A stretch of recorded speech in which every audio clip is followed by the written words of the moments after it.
यदि कोई व्यक्ति अपनी एडवांस टैक्स की पेमेंट को मिस कर देता है, ड्यू डेट पे नहीं करता है और इनकम टैक्स रिटर्न भी लेट फाइल करता है, तो उसे अपने टैक्स का 15% ज़्यादा पे करना पड़ सकता है।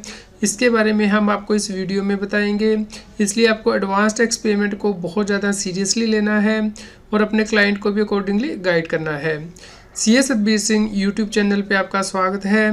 इनकम टैक्स रिटर्न की कंप्लायंस करना दिन ब दिन मुश्किल होता जा रहा है क्योंकि टेक्नोलॉजी बदल रही है, नए सर्कुलर नोटिफिकेशन आ रहे हैं।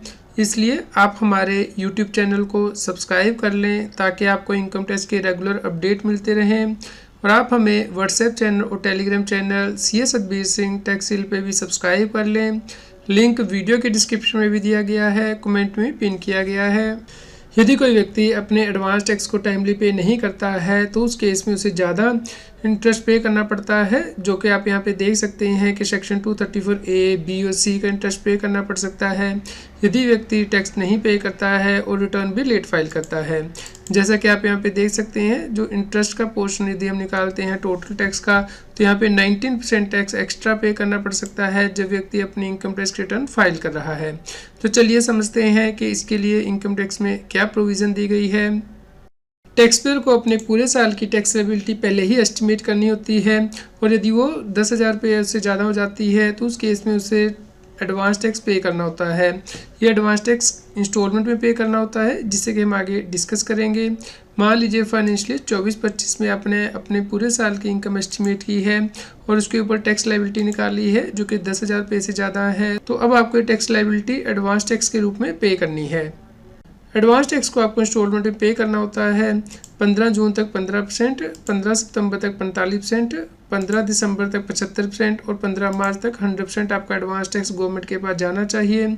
और यदि आप प्रिजम्पटिव स्कीम ऑप्ट करते हैं, जैसे कि सेक्शन 44A है, तो उस केस में 15 मार्च तक आपको 100% टैक्स पे करना होता है लास्ट इंस्टॉलमेंट में। तो मान लीजिए आपने यहाँ पे अपनी टैक्स लायबिलिटी एस्टिमेट कर ली है पूरे फाइनेंशियल ईयर की, तो आपको ये कैसे पे करनी है। 15 जून तक 15% अमाउंट यानी कि 5,897 रुपये आपको एडवांस टैक्स के रूप में पे करना है, और 15 सितंबर तक आपका 45% टैक्स गवर्नमेंट के पास जाना चाहिए, यानी कि इस टैक्स लायबिलिटी का यदि आप 45% करते हैं तो 17,960 रुपया, जिसमें से 5,897 अपने 15 जून तक जमा कर दिया। बैलेंस अमाउंट आपको 15 सितंबर को जमा करना है। इसी प्रकार 75% एडवांस टैक्स आपका 15 दिसंबर तक जाना चाहिए, तो हमने 75% यहाँ पे कर लिया है। तो 15 दिसंबर को जो हमें एडवांस टैक्स पे करना है उसमें से हमने जो पहले टैक्स पे कर दिया वो लेस कर देंगे, तो बैलेंस अमाउंट हम यहाँ पे करेंगे, और उसके बाद 15 मार्च तक 100% हमारा टैक्स चला जाना चाहिए। तो हमने जो पहले टैक्स पे कर दिया है उसे हम लेस कर देंगे और बैलेंस अमाउंट हम यहाँ पे 15 मार्च को पे करते हैं। तो यदि कोई टैक्स पेयर अपना एडवांस टैक्स पे नहीं करता है, या फिर जैसे इंस्टॉलमेंट में पे करना है वैसे नहीं करता है, शॉर्टफॉल करता है, तो उसे इंटरेस्ट भी पे करना होता है। 234C ये कहता है कि यदि आप इंस्टॉलमेंट में एडवांस टैक्स नहीं पे करते हैं तो उस केस में इंटरेस्ट लगना है। और 234B सेक्शन ये कहता है कि यदि टैक्स पेयर कम से कम 90% अपनी टैक्स लायबिलिटी को एडवांस टैक्स के रूप में पे नहीं करता है तो उस केस में उसे इंटरेस्ट पे करना है, जो कि 1 अप्रैल से लेके जब तक आप टैक्स नहीं पे कर देते हैं तब तक लगता है फाइनेंशियल ईयर के ख़त्म हो जाने के बाद। और सेक्शन 234A ये कहता है कि यदि टैक्स पेयर अपने रिटर्न को लेट फाइल करता है ड्यू डेट के बाद, तो उस केस में उसे इंटरेस्ट पे करना होता है। जो उसका टैक्स पेबल आ रहा होता है उसके ऊपर ये इंटरेस्ट कैलकुलेट किया जाता है। तो इंटरेस्ट 1% पर मंथ और part of the month calculate किया जाता है। तो चलिए समझते हैं कि यदि किसी व्यक्ति की टैक्स लायबिलिटी 1,16,064 रुपये है तो उस केस में उसका इंटरेस्ट कैसे कैलकुलेट किया जाएगा यदि वो इस लायबिलिटी को एडवांस के रूप में पे नहीं कर रहा है। तो जैसा कि आप यहाँ पे देख सकते हैं, टैक्स पेयर को ये अमाउंट टैक्स का पे करना था, इसका 15% अमाउंट 15 जून तक एडवांस टैक्स के रूप में, लेकिन इसने नहीं पे किया है तो 3% का यहाँ पे इंटरेस्ट लगता है। इसी प्रकार अगली इंस्टॉलमेंट 15 सितंबर तक जानी थी 45%, तो वो भी यहाँ पे नहीं पे की गई है, तो इसलिए 3% इंटरेस्ट लगेगा। 3 महीने का यहाँ पे जो है डिफ़ॉल्ट हो रहा है 1% पर मंथ के हिसाब से।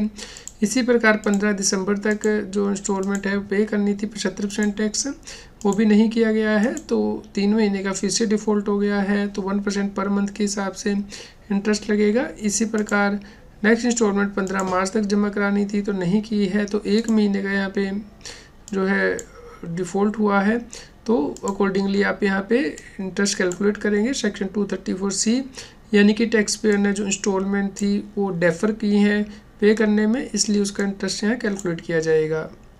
तो यहाँ पे हमने 234C का जो इंटरेस्ट है वो कैलकुलेट कर लिया है। अब मान लीजिए फाइनेंशियल 23-24 की रिटर्न थी जो कि टैक्स पेयर दिसंबर में फाइल करेगा, दिसंबर 24 में। तो अब यहाँ पे 234B का इंटरेस्ट स्टार्ट हो जाएगा, यानी कि अप्रैल में भी लगेगा इंटरेस्ट 1% पर मंथ के हिसाब से, और मई में भी लगेगा, जून में भी, जुलाई में भी, अगस्त में भी, क्योंकि जब तक आप ये टैक्स पे नहीं कर देते हैं तब तक 1% पर मंथ के हिसाब से लगेगा। इस प्रकार दिसंबर तक का इंटरेस्ट आ जाएगा सेक्शन 234B का, यानी कि फाइनेंशियल ईयर के ख़त्म होने के बाद अप्रैल से लेके जब तक आप रिटर्न फाइल नहीं कर देते, टैक्स नहीं पे कर देते। उसके बाद सेक्शन 234A का इंटरेस्ट आता है। जो ड्यू डेट होती है रिटर्न को फाइल करने की 31 जुलाई थी, वो यहाँ पे टैक्स पेयर ने मिस की है, तो ड्यू डेट के ख़त्म होने के बाद 234A का इंटरेस्ट स्टार्ट हो जाता है 1% पर मंथ और पार्ट ऑफ द मंथ। तो इस प्रकार अगस्त से लेके दिसंबर तक का जो 1% पर मंथ के हिसाब से इंटरेस्ट है वो आ जाएगा 234A के अंतर्गत।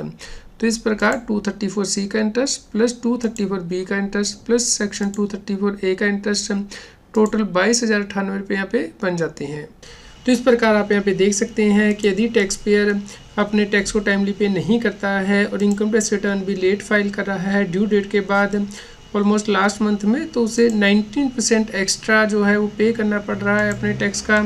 इसलिए आपको इंश्योर करना है कि यदि आपकी टैक्स लायबिलिटी 10,000 रुपये से ज़्यादा है तो आपको एडवांस में अपना टैक्स पे कर देना है, ताकि आपको ये एक्स्ट्रा पेमेंट ना करनी पड़े गवर्नमेंट को।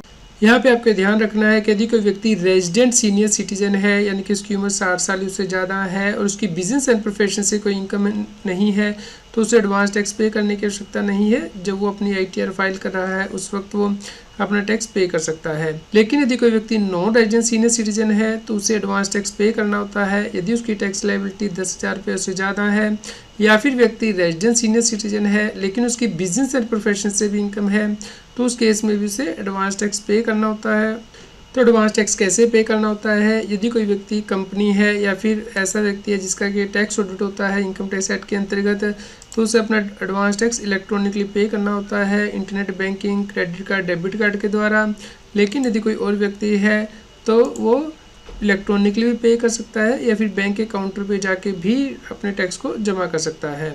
एडवांस टैक्स को पे करने के लिए आपको चालान ऑनलाइन ही बनाना होता है इनकम टैक्स की वेबसाइट पे। तो आप लॉगिन करके ई फाइल में जाएंगे, ई पे टैक्स में जाएंगे, यहाँ पे न्यू पेमेंट पे प्रेस करेंगे। यहाँ पे आप इनकम टैक्स के अंतर्गत जो टैब दी गई प्रोसीड यहाँ पे प्रेस करेंगे। यहाँ पे आप असेसमेंट ईयर चूज़ करेंगे जैसे कि 25-26, और यहाँ पे एडवांस टैक्स के लिए ऑप्शन दी गई है तो फाइनेंशियल ईयर 24-25 यानी कि असेसमेंट ईयर 25-26 के लिए आप यहाँ पे कंटिन्यू करके अपने एडवांस टैक्स की पेमेंट करेंगे, या फिर आप यहाँ पे चालान जनरेट करेंगे और उसे डाउनलोड करके बैंक के काउंटर पे जाके पे कर सकते हैं। चेक के द्वारा, RTGS या फिर NEFT के द्वारा भी पे कर सकते हैं। तो जो आप पे कर देंगे तो यहाँ से ही आप चालान को डाउनलोड भी कर सकते हैं।